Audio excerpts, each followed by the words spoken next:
नमस्कार, प्रणाम। कैसे हैं आप लोग? उम्मीद है स्वस्थ होंगे।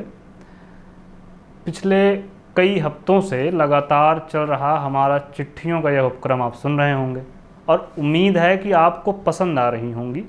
हमने लगातार प्रयास किया कि आपकी ऊब का कारण ना बने और अलग अलग तरह की चिट्ठियां सुनाते रहें।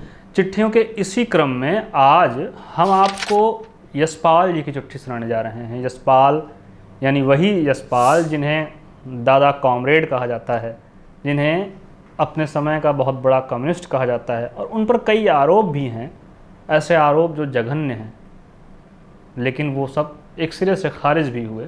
उनके ऊपर कई केस चले, कई मुकदमे चले, खारिज हुए।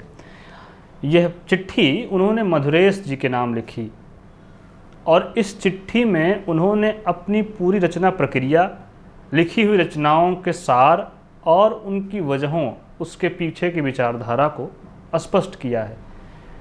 इस चिट्ठी को सुनने के बाद आपको उन रचनाओं से गुजरने में आसानी होगी। आपको सारांश पहले से पता चल जाएगा, बहुत कुछ सीखने को मिलेगा। संभवतः ये आपका थोड़ा वक्त ले, 10 मिनट या 15 मिनट, लेकिन ये 10-15 मिनट आपको बहुत कुछ देंगे। तो आइए शुरू करते हैं यशपाल जी की चिट्ठी जो उन्होंने मधुरेश को लिखी। प्रिय मधुरेश जी, आपका 28 मार्च का पत्र मिला, उसके लिए धन्यवाद। आपके पत्र में जिस क्रम से प्रश्न हैं उसी प्रकार उत्तर भी दे रहा हूँ। अस्क जी की 70 कहानियाँ की प्रति इस पत्र के साथ भेज रहा हूँ। आपका काम पूरा हो जाए तो मुझे लौटा दीजिएगा। मैं चाहता हूँ भेंट में प्राप्त पुस्तक मेरे पास ही रहे। झूठा सच में किसी नए मोड़ को अपनाने के प्रयत्न का दावा मैं नहीं कर सकता। इस उपन्यास में जिस प्रकार की विषय वस्तु है उसी के अनुरूप नर नारी पात्रों की भी कल्पना की है। यह उपन्यास मेरे पूर्व प्रयत्नों का ही विकसित रूप है अथवा इसमें मार्ग और शिल्प का प्रकारांतर है या नहीं, यह पाठकों पर और पारखियों पर परखना है। हो सकता है 22 वर्षों के अभ्यास से तटस्थता और संयम आ गया हो। यह भी कहा जा सकता है कि झूठा सच और दादा कॉमरेड के पात्रों की परिस्थितियों और सामायिक विचारों तथा भावों में अंतर है। जहाँ तक समझता हूँ इन उपन्यासों में विचारों की दिशा बदली नहीं है, अर्थात लेखक की सहानुभूति विश्वासगत निष्ठा की अपेक्षा विचार का भरोसा करने की ओर ही है। पात्र और विचार निर्जीव हैं अथवा सजीव, इस विषय में मैं क्या ही कह सकता हूँ। दिव्या के कथानक की कल्पना में ग्रीक नारी को मैंने इसीलिए सम्मिलित कर लिया है कि यह घटना जन्म से ग्रीक मिलिंद के राज्य त्याग के तुरंत बाद की है।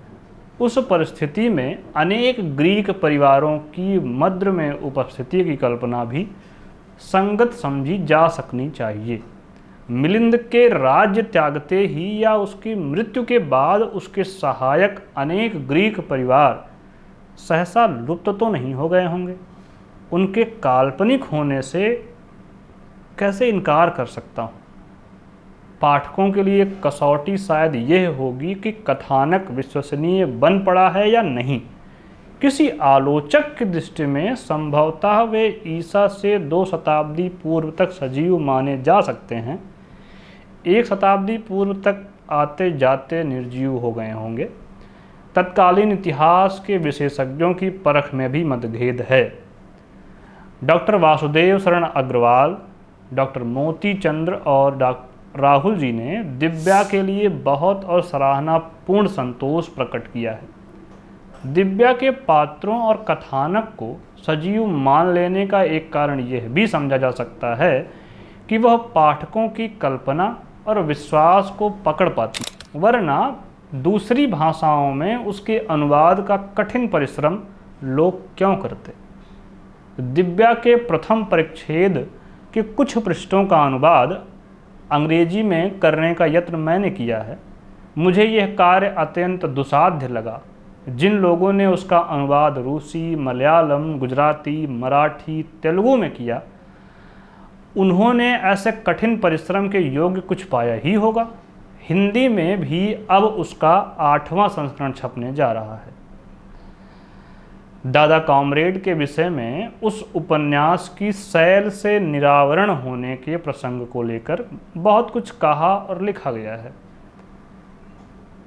मैं इस विषय में अपनी बात सारिका में प्रकाशित लेख में कह चुका हूँ। आपको याद होगा, उस लेख में नग्नता और निरावरण अथवा उद्घाटन में भेद के संबंध में कुछ कहा था। मैं यही नहीं मान सकता कि नारी शरीर का सौंदर्य जुगुप्सा उत्पन्न करता है या अश्लील है।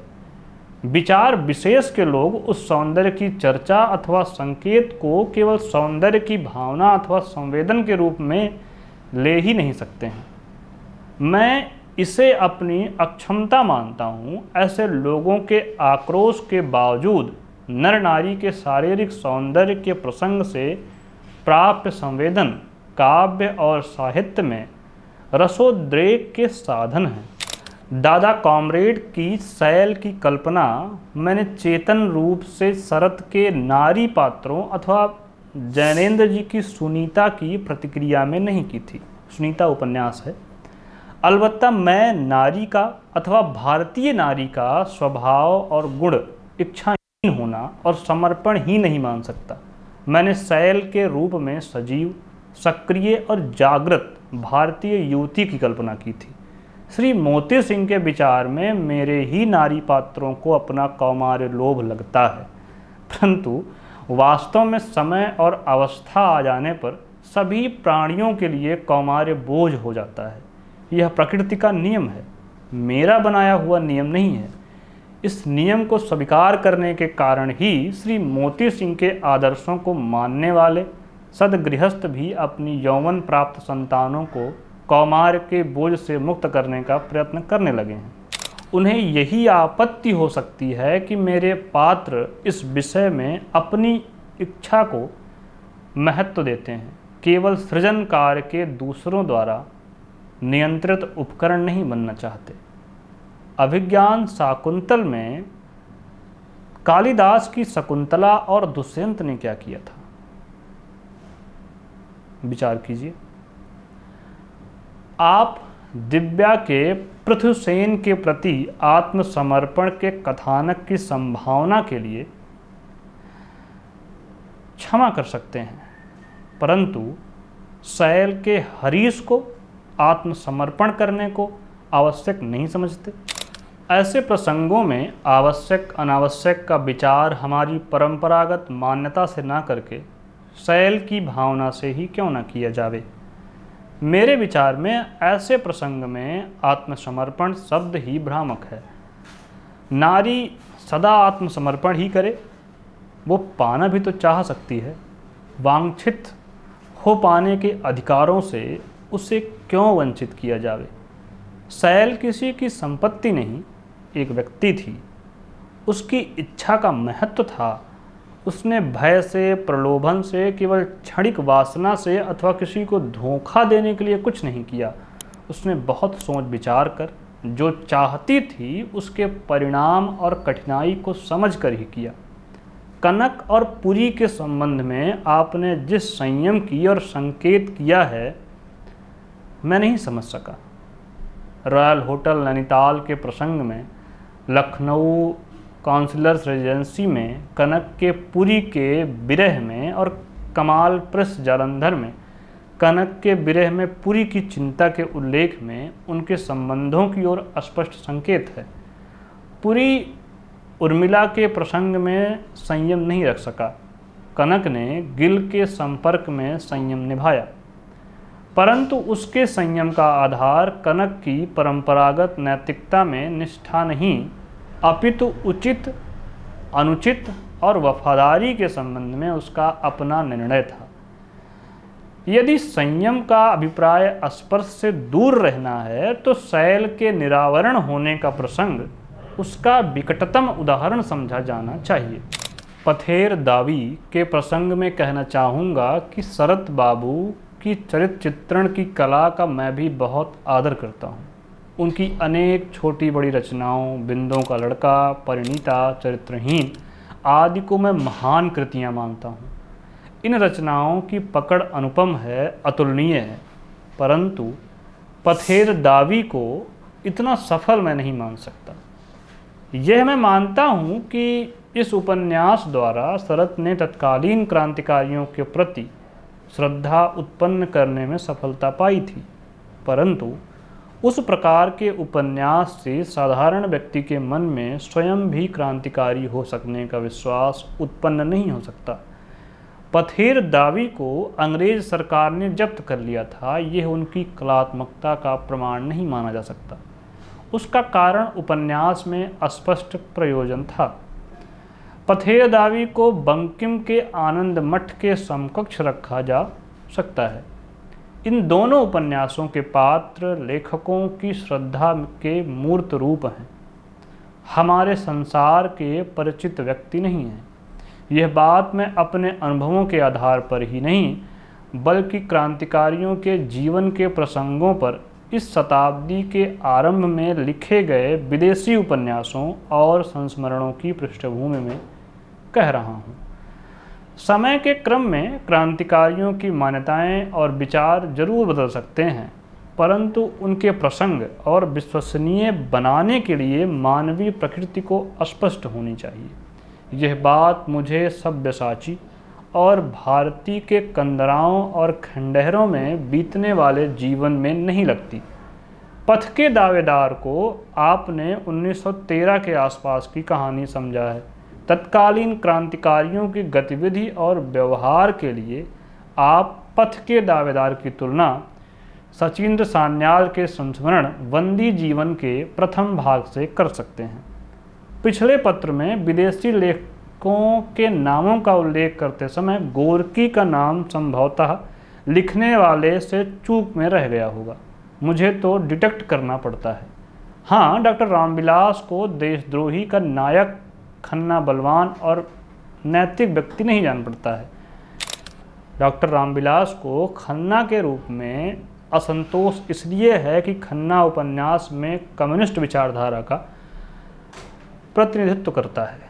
देशद्रोही की आलोचना में उन्होंने कुछ इस प्रकार की बात लिखी थी, कम्युनिस्टों का निर्माण ऐसी धातु से नहीं होता।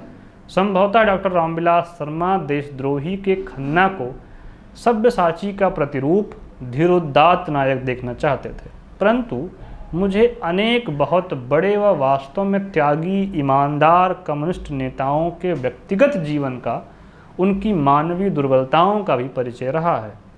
अनेक विदेशी कम्युनिस्ट नेताओं की जीवनियाँ भी पढ़ी हैं।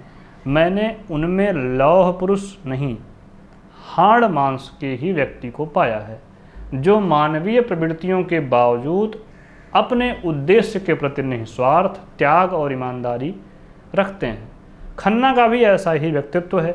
उसने भी कभी धोखा नहीं दिया, न कर्तव्य के प्रति कायरता दिखलाई।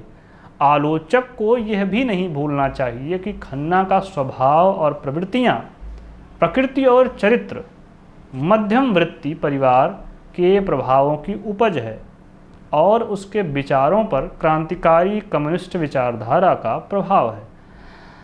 आप ही सोचिए कि किसी पात्र में इन दोनों तत्वों के समन्वय की विश्वास योग्य परिणति क्या हो सकती है। खन्ना ने अपने सैद्धांतिक लक्ष्यों के लिए अपनी पत्नी के विधवा हो जाने का विश्वास हो जाने की अवस्था में ही दूसरा विवाह कर लेने पर चंदा के प्रेम को पाकर भी उसका परिवार ना टूटने देने के लिए क्या साधारण त्याग किया है। आलोचना को यह भी समझना चाहिए कि खन्ना जैसे साधारण व्यक्ति भी विचारों का बल पाकर बहुत कुछ कर सकते हैं।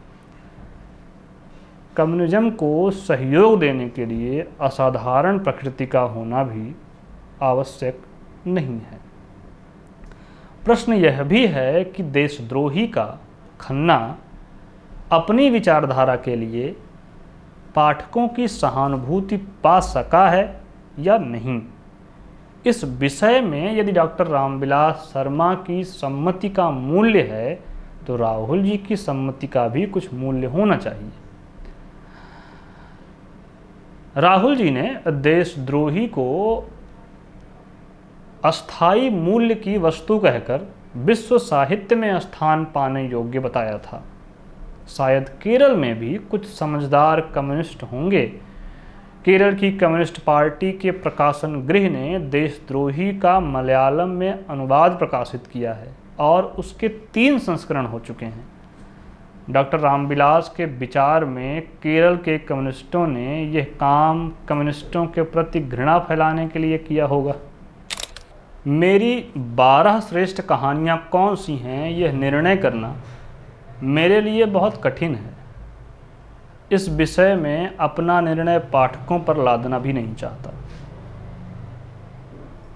नालंदा के नाम से एक और उपन्यास अतीत के परिवेश में लिखने का विचार था, परंतु उसके लिए पर्याप्त सामग्री नहीं जुटा पाया।